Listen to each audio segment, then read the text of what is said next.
বিপদ সকলের জীবনেই আসে, কিন্তু অনেক মানুষ বিপদ এলে ভগবানকে দোষারোপ করেন। বলেন যে আপনি আমাকে রক্ষা কেন করছেন না?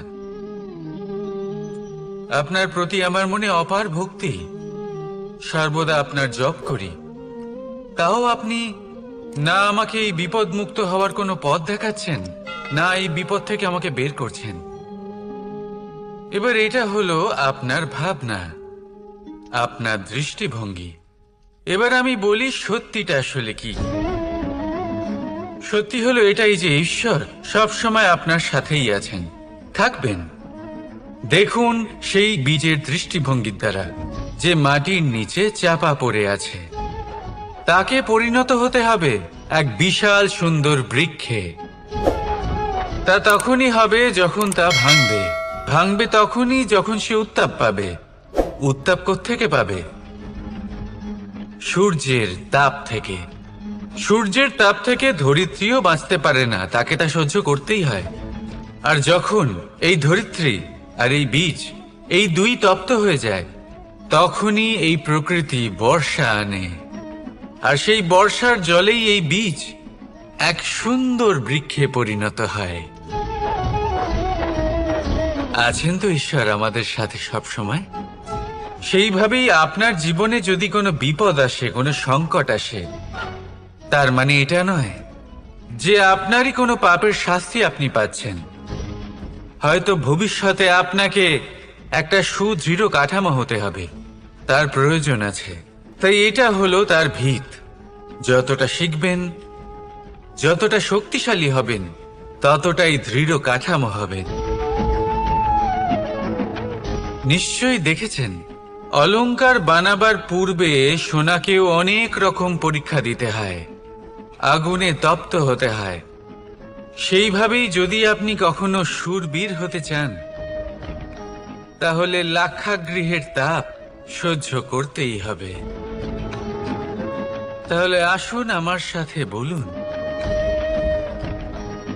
বন্দে ধর্মা, বন্দে কর্মা,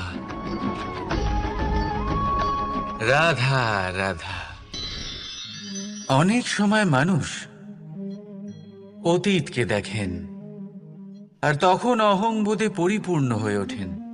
কখনো বর্তমানের দিকে তাকান, ভবিষ্যতের দিকে তাকান আর পরিতৃপ্তিতে ভরে ওঠেন। কেন বুঝতে পারেন না একটা সহজ কথা?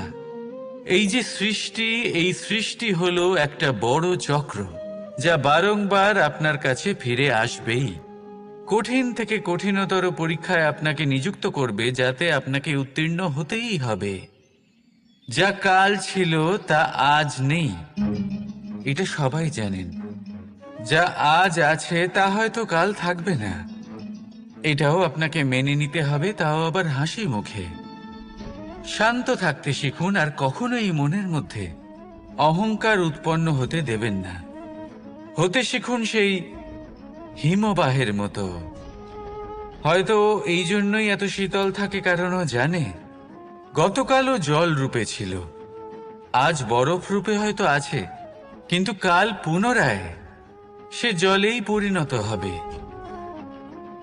নিজেকে শান্ত রাখুন। হয়তো আজ আপনি সাফল্যের শিখরে আছেন, হয়তো বা নেই। আপনাকে প্রত্যেক দিন অবশ্যই দেখতে হবে।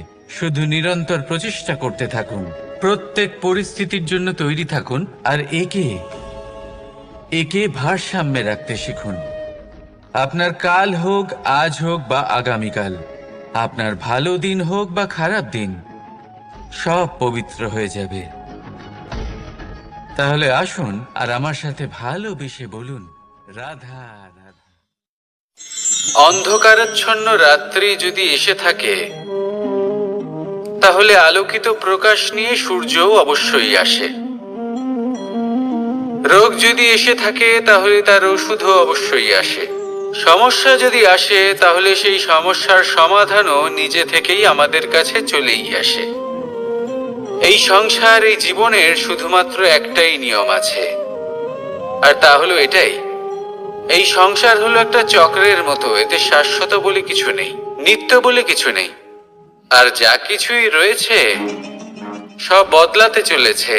যদি আপনার জীবনে দুঃখ থাকে, সমস্যা থাকে, যদি আপনি বিপদ দ্বারা আচ্ছন্ন, তাহলে মনে রাখবেন সবকিছু বদলে যেতে চলেছে। দুঃখের সময় কাঁদবেন না, মনকে আরো দুঃখী করে তুলবেন না, কারণ এখানে যা কিছুই এসেছে তা যাওয়ার জন্যই এসেছে।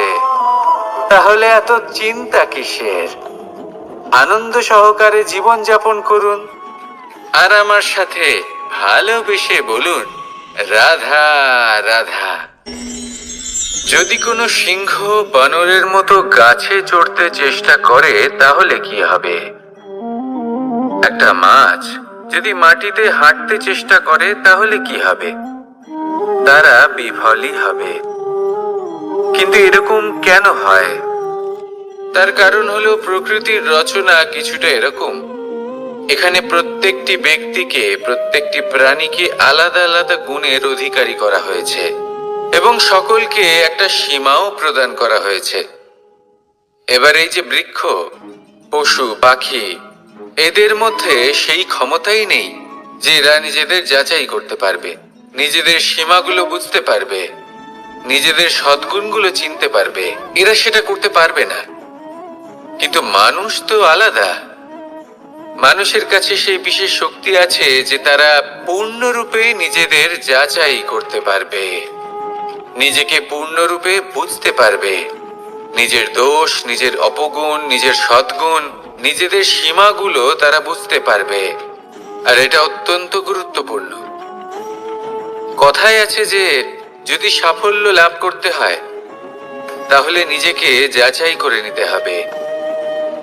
তাই নিজেকে যাচাই করুন, নিজের সাথে পরিচিত হয়ে যান এবং জীবনে কর্ম করতে থাকুন। সাফল্যের শিখরে অবশ্যই পৌঁছে যাবেন। আর ওখানে যদি যান তাহলে এই মন প্রসন্ন হয়ে অবশ্যই বলবে, রাধা রাধা। বনের মধ্যে যদি আপনি কোনো বিষাক্ত সাপ দেখেন তাহলে কি করবেন? আপনি তখনই তার থেকে দূরে পালাতে চেষ্টা করবেন। আর এটা কেন করবেন? নিজের রক্ষার্থে। এই কথা আমি নয় মেনে নিলাম, কিন্তু নিজের জীবনে এটা করেন না কেন?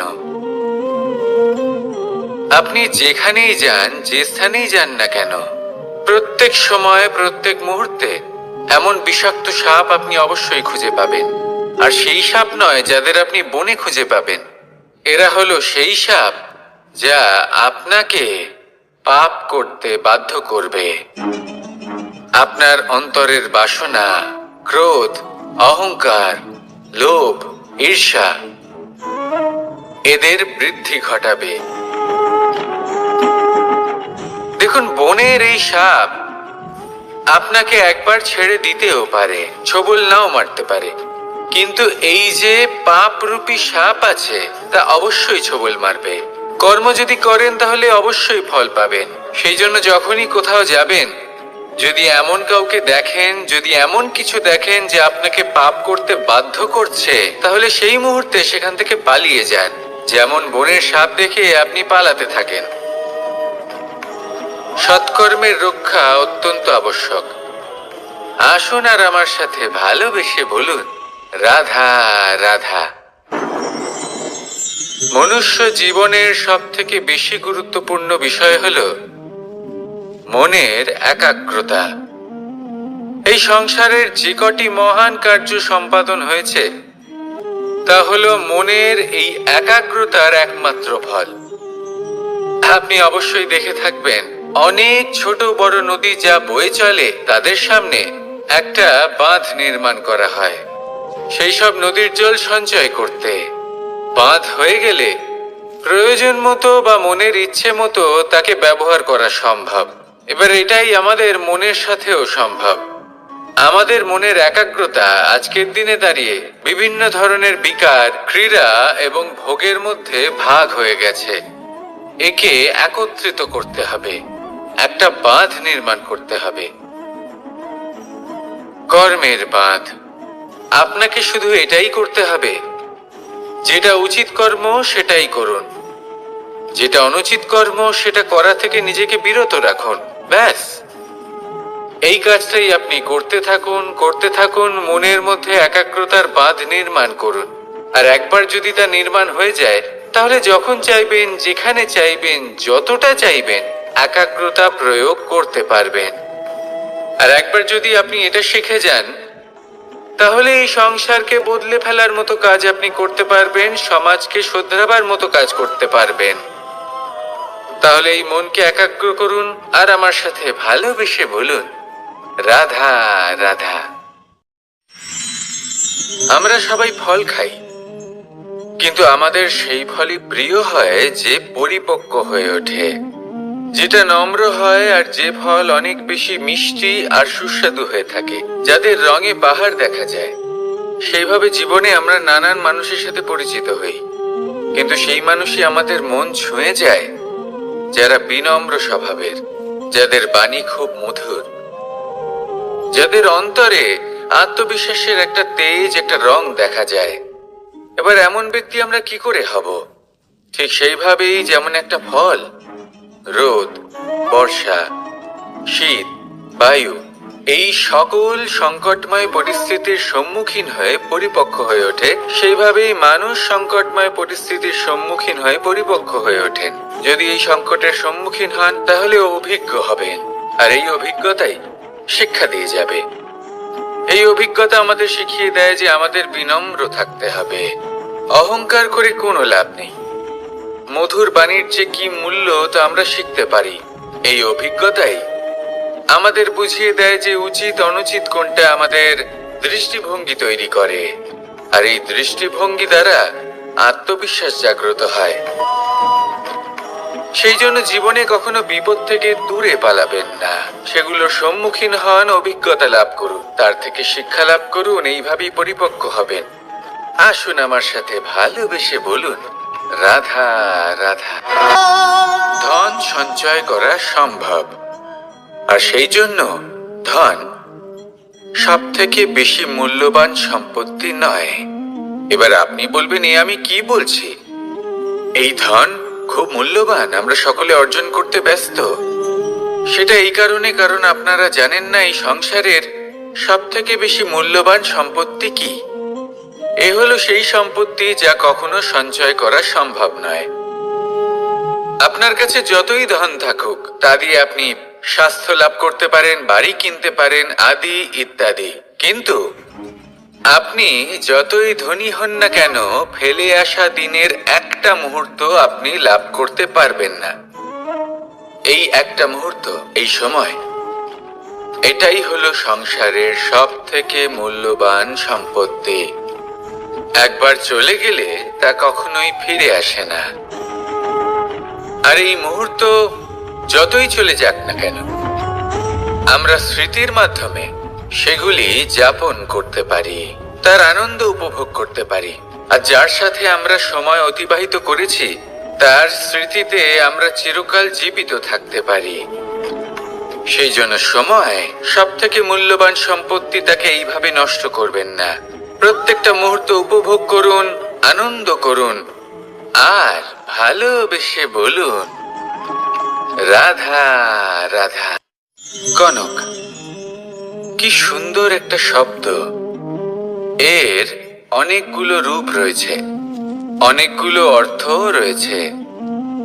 প্রথম অর্থ হলো স্বর্ণ, অর্থাৎ সম্পত্তি। দ্বিতীয় অর্থ ধুতুরা, অর্থাৎ গাছের ছোট একটা বীজ, যা কিনা অত্যন্ত শক্তিশালী হয়।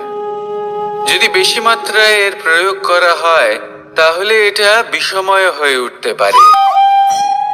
এই হলো সেই ধুতুরা যার প্রয়োগ মহাদেবের পুজোতে করা হয়। এবার প্রশ্ন হলো এটাই যে এই স্বর্ণ এবং এই ধুতুরার মধ্যে মিল কি রয়েছে? মিল হলো এটাই যে এই দুটোই মানুষকে মত্ত করে তোলে। ধুতুরা মানুষকে তখন মত্ত করে যখন তাকে সেবন করা হয়, কিন্তু স্বর্ণ, ধন, সম্পত্তি, মানুষ এটা যতটাই অর্জন করে নেয় সেটাই যথেষ্ট। এই স্বর্ণ মানুষের ভাবনা চিন্তা করার ক্ষমতাকে বশ করে ফেলে। মানুষ সম্পত্তির লোভে মত্ত হয়ে ওঠে, কারণ যে যত চমৎকারী, যতটা অমূল্য হয়, তাকে সামলানো কিন্তু ততটাই কঠিন, তাই না? তাই মনে রাখবেন, ধন, স্বর্ণ, সম্পত্তি এগুলো ধুতুরার থেকেও অনেক বেশি বিষাক্ত হতে পারে। তাই এর ওপর আত্মসংযমের একটা কবচ পরিয়ে রাখবেন এবং বিবেকের শক্তির সাথে এগুলো প্রয়োগ করুন, তবেই কল্যাণ হবে। আসুন আমার সাথে ভালোবেসে বলুন, রাধা রাধা। মানুষের জীবনে 3টি গুণ অত্যন্ত প্রয়োজনীয়: শ্রদ্ধা, বিনম্রতা, যোগ্যতা। যদি জ্ঞান লাভ করতে চান তাহলে শ্রদ্ধার প্রয়োজন, যদি মান লাভ করতে চান তাহলে স্বভাবে বিনম্র হওয়া প্রয়োজন, আর যদি মনোবাঞ্ছিত স্থান লাভ করতে চান তাহলে যোগ্যতার প্রয়োজন। বিষয়টা সহজ। শ্রদ্ধা আপনাকে জ্ঞান দেবে, নম্রতা আপনাকে মান, আর যোগ্যতা উচিত স্থান দেবে। কিন্তু যদি আপনি এই 3টি গুণ সম্মিলিত করেন তাহলে এমন কিছু লাভ করবেন যা এই সব কিছুর থেকে অনেক ঊর্ধ্বে। সম্মান। আর এ হলো সেই সম্মান যা প্রত্যেক মানুষের নিজের জীবনে লাভ করতে চেষ্টা করা উচিত, কারণ এই হলো সেই সম্মান যার কারণে আপনি চলে যাওয়ার পরেও এই সংসার আপনাকে ভালোবাসবে আর মনে রাখবে। আসুন আমার সাথে ভালোবেসে বলুন, রাধা রাধা। জীবনে গতি অত্যন্ত গুরুত্বপূর্ণ, মতিও হলো গুরুত্বপূর্ণ, এবং তার থেকেও বেশি গুরুত্বপূর্ণ হলো সংগতি। একটা জলের ফোঁটা, তার মধ্যে গতি থাকে, প্রকৃতির মধ্যে তা লাভ করার ইচ্ছে নিহিত থাকে, কিন্তু এই যে সংগতি তা নির্ধারিত করে যে এই জলের ফোঁটা ঝিনুকের মুখে পড়ে মুক্ততে পরিণত হবে নাকি বিষাক্ত সাপের মুখে পড়ে বিষে পরিণত হবে। এবার দেখুন, এই জঞ্জাল স্বর্ণকারের দোকানের সামনেও থাকে এবং জঞ্জাল একজন ব্যবসাদারের দোকানেও থাকে, কিন্তু জঞ্জাল যা স্বর্ণকারের দোকানে থাকে তা ব্যবসাদারের দোকানের জঞ্জালের থেকে অনেক বেশি মূল্যবান, কারণ তার মধ্যে সোনার কণার সঙ্গতি থাকে। সেই জন্য জীবনে সঙ্গতির উপর বিশেষ গুরুত্ব দেবেন। যেমন সঙ্গতি তেমনই আপনি হবেন। আসুন আমার সাথে ভালোবেসে বলুন, রাধা রাধা। প্রত্যেক প্রাণী ভালোভাবে জীবন যাপন করতে চান, এটা তাদের স্বভাবে আছে এবং ভাবাটা অনুচিত নয়। কিন্তু একটা ভালো জীবনের গুরুত্বপূর্ণ অংশ কোনটা? বসবাসের স্থান। সেই স্থান যেখানে আমরা জীবন অতিবাহিত করি। এবার মানুষ ভাবতে পারেন যে একটা ভালো বাসস্থানের অর্থ কি? সেই স্থান যেখানে সহজে জল পাওয়া যায়, যেখানে শুদ্ধ বায়ু পাওয়া যায়, যেখানে আনাজ উৎপন্ন হয়। এটা জীবনযাপনের জন্য পর্যাপ্ত বটে, কিন্তু ভালো জীবনযাপনের জন্য আরো একটা কথা আপনাকে বুঝতে হবে। সাধু, জ্ঞানী, পণ্ডিত ব্যক্তি, এই সকল মহাপুরুষ, এনাদের যে বাসস্থান তা অত্যন্ত বিশেষ হয়। এখানে এক ধরনের বিশেষ ইতিবাচক শক্তি থাকে, এমন একটা স্থান যেখানে দেবতারাও বিচরণ করেন। জীবন আমরা সবাই যাপন করি, কিন্তু জীবনের উদ্দেশ্য শুধুমাত্র জীবন যাপন করা নয়। জীবনের উদ্দেশ্য হলো মুক্তি লাভ করা। আর এই সকল সাধু, জ্ঞানী, পণ্ডিত ব্যক্তি, এই সকল মহাপুরুষ আপনাকে মুক্তির পথে নিয়ে যেতে পারেন।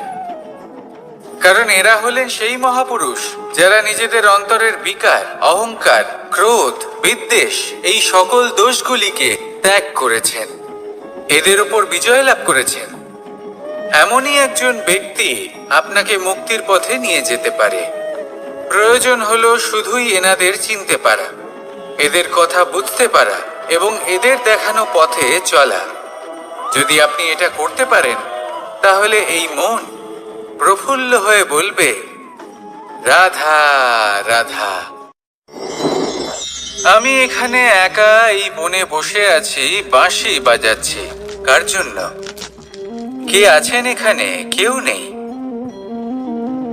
আমার প্রজা, আমার রাজ্য, আমার পরিবার আমার থেকে অনেক দূরে আছেন। আমি এখানে একা এই বনে বসে এই আকাশের এই রঙের, গাছের এই সব ফলের, মাটির সুবাসের আনন্দ উপভোগ করছি। কেন? আমি হলাম দ্বারকাধীশ। এমন কি রাজকীয় বা ভৌতিক সুখ রয়েছে যে আমি ওখানে পেতে পারি না?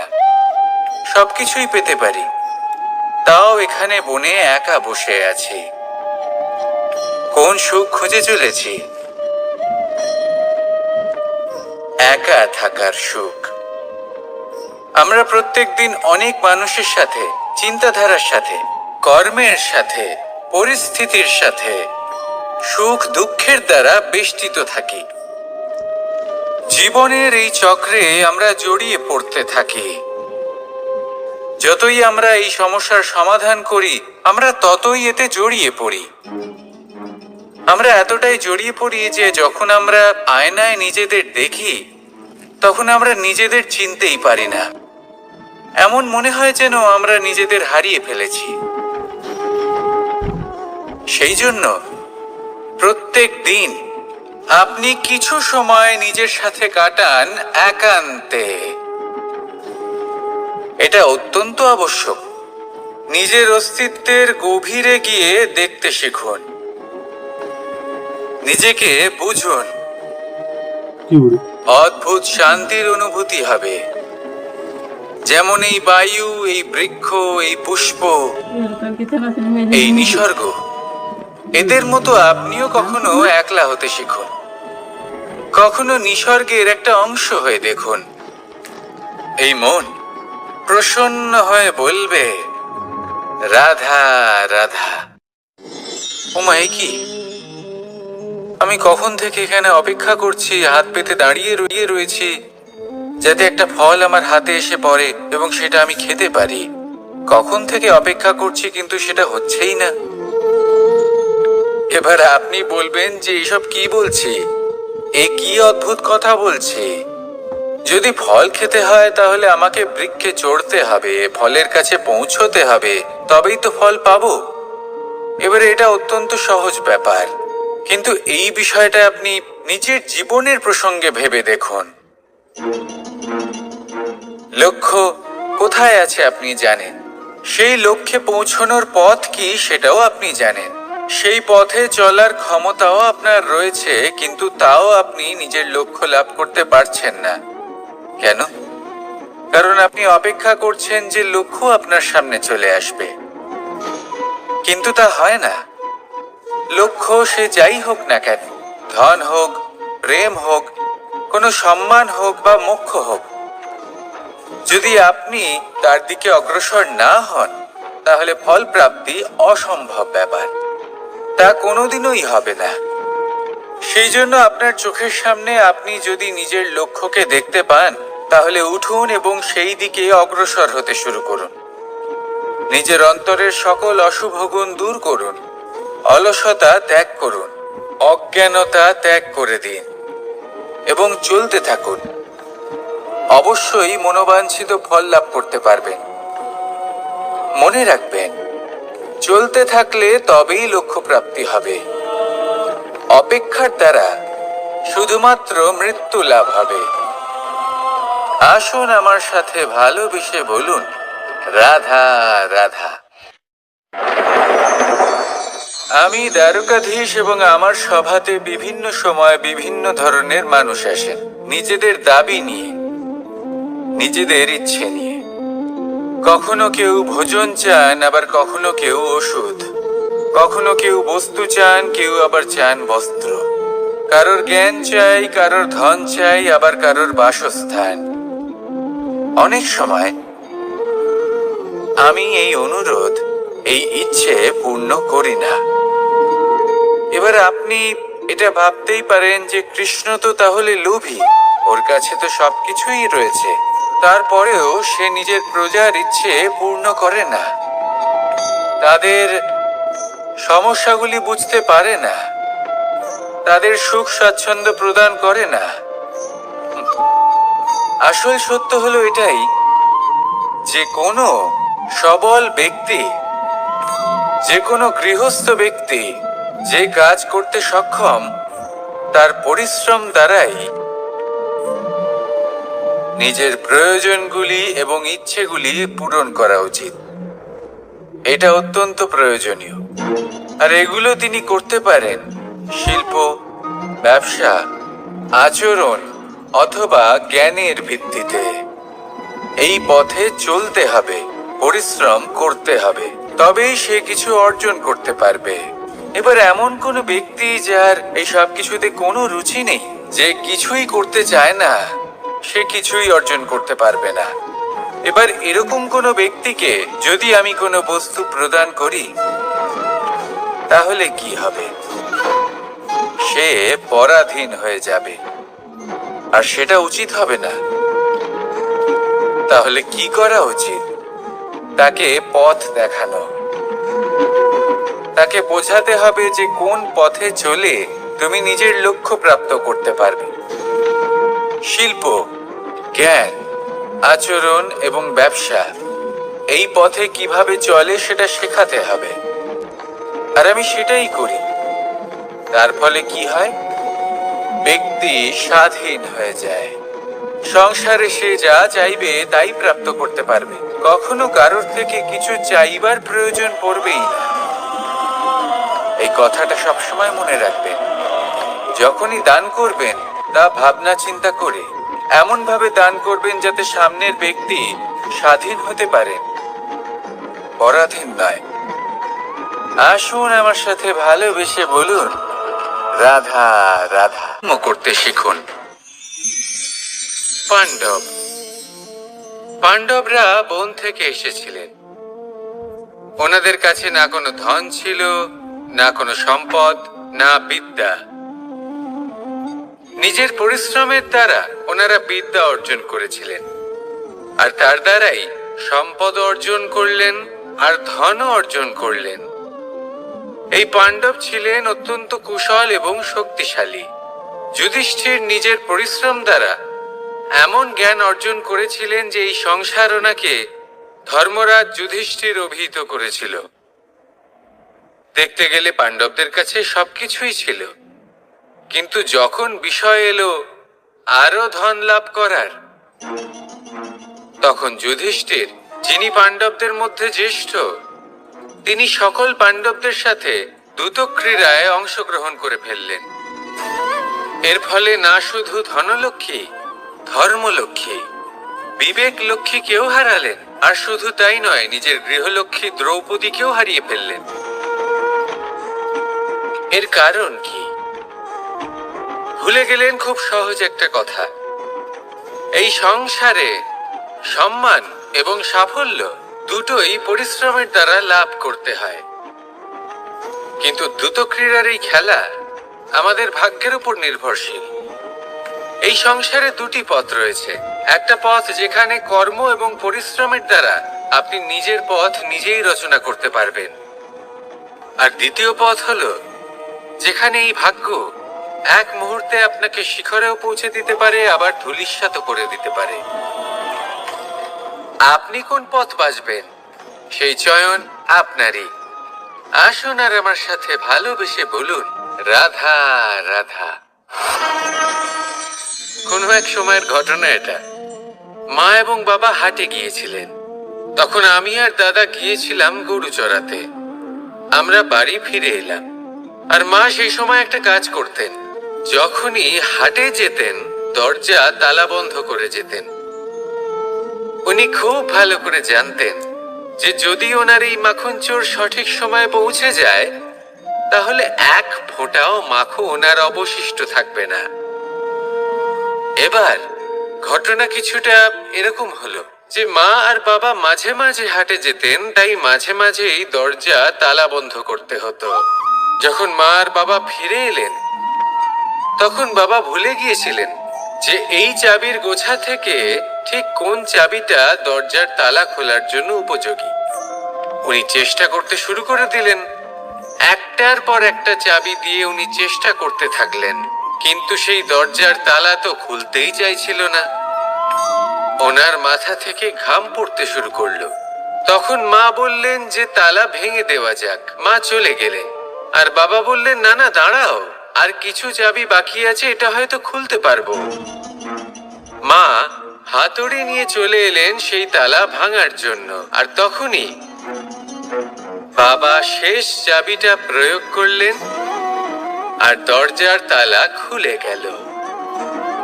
যদি উনি চেষ্টা না করতেন তাহলে এই তালাটাও ভেঙে যেত আর চাবিটাও নষ্ট হয়ে যেত, ঠিক কিনা? এবার এই ঘটনাটা আমি দেখেছিলাম আর আমার মনে হলো যে কখনো কখনো এই চাবির গোছার মধ্যে থেকে শেষ চাবিটাও কিন্তু জীবনের দরজা খুলে দিতে পারে। সেজন্য আপনি যদি জীবনে সাফল্য লাভ করতে চেষ্টা করেন, নিজের লক্ষ্যে পৌঁছতে চান, তাহলে হার মানবেন না। হয়তো দেখবেন আপনার পরবর্তী প্রচেষ্টা বা এই অন্তিম প্রচেষ্টা আপনাকে সাফল্যের পথে নিয়ে গেল। তাই নিরন্তর প্রচেষ্টা করতে থাকুন, জীবনে সাফল্য লাভ করুন। যজ্ঞের আগুনকে শুভ বলে মনে করা হয় আর সেখানেই চিতার আগুনকে অশুভ মনে করা হয়। এমনটা কেন হয়? এখানে বিষয়টা হলো লক্ষ্য, বিচার এবং সঙ্গের। যখন আমরা যজ্ঞ করি তখন আমাদের লক্ষ্য কি হয়? পরিবেশকে আরো পবিত্র করে তোলা, ইতিবাচক করে তোলা। আমাদের লক্ষ্য শুভ হয়। তারপরে আসে বিচার। এই পরিস্থিতিতে সেই বিচার হলো অগ্নি। স্ফুলিঙ্গ থেকে তীব্র আকার ধারণ করে সমস্ত কাঠকে পুড়িয়ে দেয় এবং সুগন্ধ ছড়িয়ে দেয়। অর্থাৎ যদি আপনার লক্ষ্য শুভ হয় তাহলে তা নিজেই শুভ বিচারধারাকে আমন্ত্রণ জানায়। এই শুভ বিচার তখনই আসবে যখন আপনার সংকল্প শুভ হবে। অন্যদিকে হলো চিতার আগুন। এর লক্ষ্য কি? একটা দেহকে পরধামে পৌঁছে দেওয়া। সবার শেষে সবকিছু আপনার উপরে নির্ভরশীল যে আপনি কোনটা চয়ন করতে চান। আপনার লক্ষ্য যদি শুভ হয় তাহলে আপনার বিচার এবং সঙ্গতি আর তার পরিণাম সবই শুভ হবে। আসুন আর আমার সাথে ভালোবেসে বলুন, রাধা রাধা। এই সংসারের প্রত্যেক বস্তুর, প্রত্যেক পরিস্থিতির, প্রত্যেক আবেগের দুটি দিক আছে। এর মধ্যে পার্থক্য করা সম্ভব শুধুমাত্র দৃষ্টিভঙ্গির দ্বারা। যদি কোনো ব্যক্তি পর্বত শিখরে দাঁড়িয়ে থাকেন তাহলে উনি এটাই দেখতে পাবেন যে এই জলের ধারা সমুদ্রের দিকে বয়ে চলেছে। আরেক ব্যক্তি যিনি সমুদ্রের কাছে দাঁড়িয়ে আছেন তার এটাই মনে হবে যে এই জলের ধারা সমুদ্রের দিকে আসছে। এখানে বিষয়টা হলো দৃষ্টিভঙ্গির, আর এটাই সময়ের সাথেও হয়ে থাকে। অনেক সময় মানুষ চিন্তিত হয়ে পড়েন, ত্রস্ত হয়ে পড়েন যে তার কাছে হয়তো খুব কম সময় আছে, তাতে তিনি অনেক কিছুই করতে পারবেন না, আর একটু সময় থাকলে খুব ভালো হতো। তিনি এইভাবেও ভাবতে পারেন যে অল্প হলেও সময় বাকি তো রয়েছে, অর্থাৎ যা অবশিষ্ট আছে তাকে সংরক্ষণও করা সম্ভব, তাতে জীবন যাপনও করা সম্ভব। আর এটা নির্ভর করছে আপনার উপর। তাই দৃষ্টিভঙ্গি ইতিবাচক রাখুন। জীবনে দুই ধরনের আবেগ রয়েছে যার কোনো মূল্য নেই। আমার কথার অর্থ এটা নয় যে এদের কোনো গুরুত্ব নেই, গুরুত্ব যথেষ্টই রয়েছে, শুধু এদের জন্য আপনাকে কোনো মূল্য দিতে হয় না। প্রথম আবেগ হলো আনন্দ, প্রসন্নতা। এটা আপনি যে কোনো জায়গায় খুঁজে পেতে পারেন যদি আপনি খুঁজে পেতে চান। আপনি কোনো পুষ্পের সৌন্দর্য দেখে প্রসন্ন হতে পারেন। বায়ুর কারণে যখন একটি বৃক্ষ শিহরিত হয় সেটা দেখে আপনি প্রসন্ন হতে পারেন। একটা ছোট্ট শিশুর কলরব শুনেও আপনি প্রসন্ন হতে পারেন। একটা ক্রন্দনরত বালককে হাসিয়ে আপনি প্রসন্ন হতে পারেন। সবকিছু আপনার উপর নির্ভরশীল। সেখানে আরেকটি আবেগ হলো দুশ্চিন্তা। মানুষ বড়ই দুশ্চিন্তা করতে থাকে। আজ আমি এই কাজ করেছি, সেই বিষয়ে চিন্তা। আজ আমি এই কাজ করতে পারিনি, সেই বিষয়ে চিন্তা। কাল আমাকে এই কাজ করতে হবে, সেই নিয়ে চিন্তা। আমি কি সেই কাজটা করতে পারবো, সেই বিষয়েও দুশ্চিন্তা। চিন্তা সর্বত্র রয়েছে, যার জন্য মূল্য দিতে হয় না। যত চান আপনি একত্রিত করতে পারেন। একটা গুরুত্বপূর্ণ কথা মনে রাখবেন, প্রসন্নতা জীবনের একটা নতুন সূত্রপাত। সেখানে দুশ্চিন্তা হলো জীবনের চিতার সময়। এবার এই দুটি আবেগ হলো মূল্যহীন, দুটোই আপনার সামনে আছে। কোনটা চয়ন করবেন আপনি, দুশ্চিন্তা নাকি প্রসন্নতা? সিদ্ধান্ত আপনারই। আসুন আর আমার সাথে ভালোবেসে বলুন, রাধা রাধা।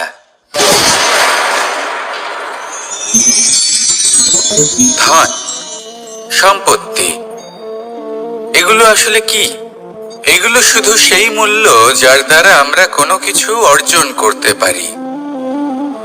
এবার এই ধনের দ্বারা এই সংসারে অনেক কিছু লাভ করা সম্ভব, কিন্তু সেই সব কিছুই শুধুমাত্র ভৌতিক বস্তুই হবে।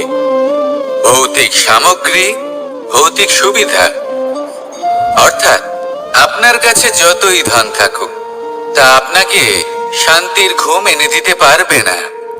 আপনাকে জীবনের বাস্তব সুখের অনুভূতি লাভ করাতে পারবে না, কারণ এগুলো ভৌতিক ধন। এই ভৌতিক বস্তুই অর্জন করাতে সক্ষম। বাস্তবিক ধন কি? যদি এই প্রশ্ন আপনার মনে আসে, তাহলে তার উত্তর আমি আপনাকে দেব একটা উদাহরণের মাধ্যমে। কখনো আপনি শুনে থাকবেন যে একজন পিতা আজীবন অনিষ্ট করেন, অনর্থ করেন, খারাপ কাজ করেন শুধু ধন অর্জনের জন্য। তিনি ভাবেন যে আমি ধন অর্জন করব আর নিজের সন্তানকে একটা উজ্জ্বল ভবিষ্যৎ প্রদান করব, একটা সুখ স্বাচ্ছন্দ্যময় জীবন দান করব। এবার সন্তান যখন জন্ম লাভ করে, তখন সে ভাগ্যের জোরে সেই ধন ভোগ করে। যেরকম সে পায়, সেরকমই তার ব্যবহার সে করে। কখনো আপনি এটাও দেখে থাকবেন যে সেই সন্তান সমস্ত ধন নষ্ট করে ফেলে, আর সেই পিতা যিনি সমস্ত ধন সঞ্চয় করেছেন, যিনি সেই ধনের প্রভু, আজ সেই ধনের প্রহরী হয়ে রয়েছেন। এবার এরকম কেন হয়? এরকম তখনই হয় যখন সেই পিতা বুঝতেই পারেন না যে তার জীবনের আসল ধন কি। সেই আসল ধন তার সন্তানকে সে দিতেই পারে না। যদি পিতা তার সন্তানকে কর্মের জ্ঞান দিতে পারেন, উচিত কোনটা অনুচিত কোনটা সেই শিক্ষা দিতে পারেন, সংস্কারের প্রকৃত শিক্ষা দিতে পারেন, তবে সেটা ধনের থেকে অনেক বেশি গুরুত্বপূর্ণ। এটাই হলো জীবনের বাস্তব ধন। আপনি সেই কথা তো অবশ্যই শুনে থাকবেন, কুসন্তান হলে ধন সঞ্চয় করে কি হবে, সুসন্তান হলে ধন সঞ্চয় করে কি হবে। সন্তান যদি কুপুত্র হয় তাহলে সব নষ্ট করে ফেলবে, আর সন্তান যদি সুপুত্র হয় তাহলে ধন থাকুক না থাকুক, সে নিজেই কর্মের পথে অগ্রসর হয়ে ধন অর্জন করবে আর নিজের জন্য এক উজ্জ্বল ভবিষ্যৎ গড়ে তুলবে। তাই সন্তানকে সম্পদ দেওয়ার আগে কর্মের জ্ঞান দান করুন, সুশিক্ষা দিন, কারণ এটাই হলো জীবনের প্রকৃত ধন। আসুন আর আমার সাথে ভালোবেসে বলুন, রাধা রাধা। একবার একটা শেয়াল বনে বিচরণ করছিল। ও একটা ছোট্ট শাবক দেখতে পেল। ও ভাবলো, আজ একেই আমি খাবার হিসেবে গ্রহণ করব। আশেপাশে দেখলো কেউ দেখছে না তো, কেউ ছিল না, আর সেই শাবকের ওপর আক্রমণ করলো, যা হলো একটা ঘোর অপরাধ। বনের নিয়ম অনুসারে আপনি কখনোই শাবকের উপর আক্রমণ করতে পারেন না।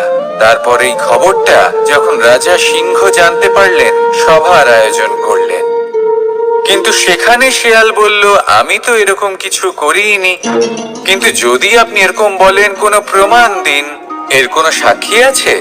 তখন রাজা সিংহ পেঁচাকে ডেকে পাঠালেন, যে সেই মুহূর্তে বৃক্ষের শাখার ওপর বসেছিল। সে সব কিছু দেখেছিল। পেঁচা সব সত্যি কথা বলল, আর শেয়ালকে মৃত্যুদণ্ড দেয়া হলো। এবার এই কাহিনী আমি আপনাকে কেন শোনালাম?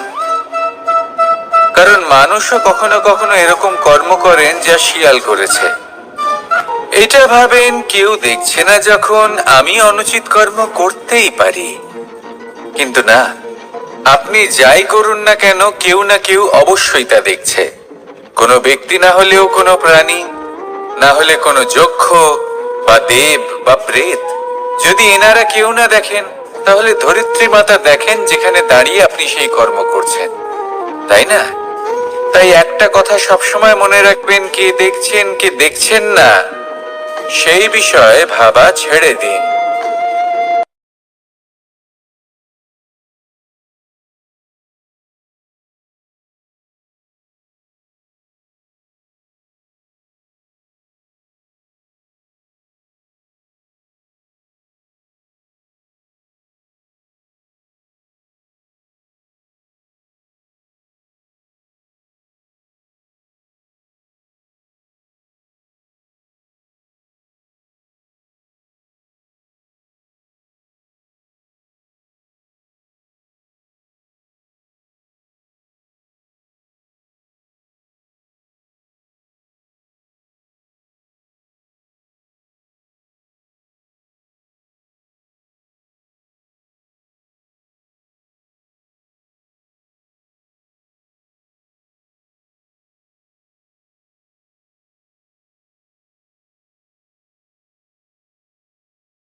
শব্দই হলো শূন্য, শব্দই হলো আরম্ভ, শব্দই হলো অন্ত, শব্দই হলো অমর, শব্দই হলো ব্রহ্ম। এই শব্দ হলো অত্যন্ত বিশেষ, কেউ কাঁদলে তাকে হাসিয়ে তোলে, কেউ হাসলে তাকে কাঁদিয়ে দেয়। কারোর মনে উদ্দীপনা জাগিয়ে তুলতে পারে, আবার কারোর মনে কাঁটা হয়ে বিঁধে থাকতে পারে। একটা অত্যন্ত গুরুত্বপূর্ণ কথা যা বোঝা অত্যন্ত আবশ্যক।